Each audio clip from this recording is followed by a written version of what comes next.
Goeiedag liefde, ek vertrou dit gaan goed met jou vandag. Ek hoop sommer dat jou hele dag fantasties sal wees. Nou van my en die hele beleefspan is dit so lekker om saam jou stil te kan raak rondom God se woord. En ons is besig met ons laaste deel van ons groot reeks van die laaste 7 weke. Ek het besluit en hierdie week gaan alles oor iets wat ons almal al ervaar het. Daardie gevoel wanneer jy iets begin, maar later ontmoedig raak en voel jy wil opgee. Jy sien net nie meer kans nie.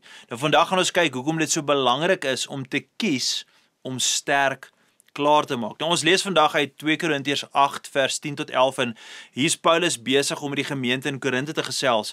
Hy is besig om die gelowiges, hierdie gelowiges het aanvanklik hulle was baie entoesiasties, hulle het entoesiasme getoon om die gemeente in Jerusalem finansiëel te ondersteun. Hulle was vol energie, hulle was ywerig om te help, maar mettertyd het hulle hul fokus verloor en die taak begin versuim. So Paulus moedig hulle aan en sê die volgende: Nou gee ek raad oor hierdie saak, want dit is voordelig vir julle wat nie net die eerste was om iets te doen nie, maar ook heel eerste gewillig was om iets te doen. Voltooi nou ook die werk, sodat julle dit kan klaarmaak met dieselfde bereidwilligheid as waarmee julle begin het. Geliefde, Paulus sê eintlik, julle het so goed begin, julle harte was opreg, julle bedoeling was suiwer, maar nou is dit tyd om klaar te maak. Jy moet nou deurvoer, jy moet nou jou commitments honor, nee? Om sterk te eindig, is wat Paulus sê. Paulus verstaan iets van wat ons almal moet begryp. Dis maklik om met entoesiasme te begin, maar ware oorwinning lê in die vermoë, in ons vermoë, om deur te druk en klaar te maak wat ons begin het. So prakties. Wat van jou, geliefde? Dalk het jy vol entoesiasme besluit om hierdie jaar jou huwelik te versterk, of jy wil dalk jou verhouding met God verdiep, of dalk selfs jou finansies beter bestuur, maar iewers langs die pad het jy weerstand beleef, jy het ontmoedig geraak en begin twyfel of jy werklik die krag het om net deur te druk. Baie mense dra vandag stres, nie omdat hulle te besig is nie, maar omdat hulle te veel onafgehandelde sake in hulle gedagtes wat maal en hulle dra dit rond en daai frustrasie. Elke onafgehandelde saak vreet aan jou energie en dit laat jou uitgeput voel.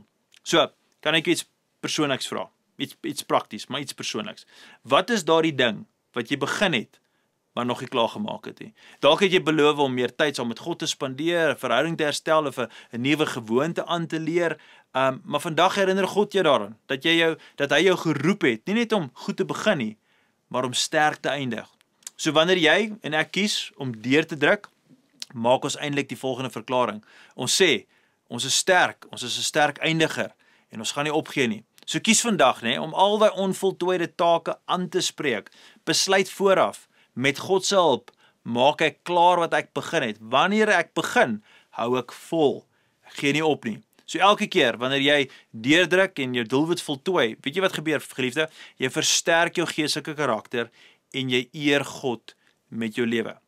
So, ek hoop daai inspireer jou, ek hoop dit motiveer jou, dat ek en jy moet eintlik, ons moet doen wat die skrif vir ons sê, ons moet sterk klaarmaak. Kom ons bid saam. Vader, so baie dankie vir hierdie woorde van Paulus, dat hy 'n gemeente aangespreek het oor hulle commitments, dat hulle gesê het, ons verbind onsself aan hierdie uitkoms, maar dan kom sê hy, maar julle doen dit nie.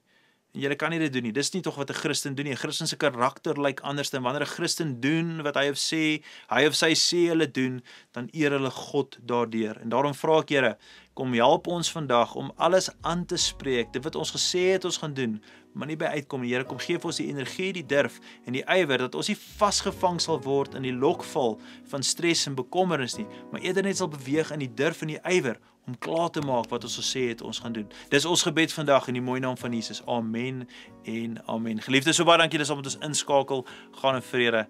Totsiens.